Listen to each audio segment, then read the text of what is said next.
I have always been of the belief that a party must stand for an ideology. Pagka yung partido ay walang ideology, ay hindi talaga lalago. Palipat-lipat ang membro, kuminsan matibay, kuminsan mahina. At yun ang mga nangyayari kuminsan dito sa Pilipinas dahil kung ano-anong partidong ginagamit. Lalong-lalo na pag nadating na sa local government ay paiba-iba na.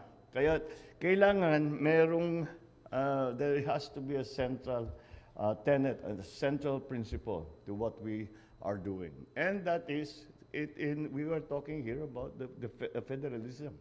And what we have started to do, kahit na in all but name, ay ating ginagawa, ay talagang ay ibinibigay ang discretion, ang power, ang function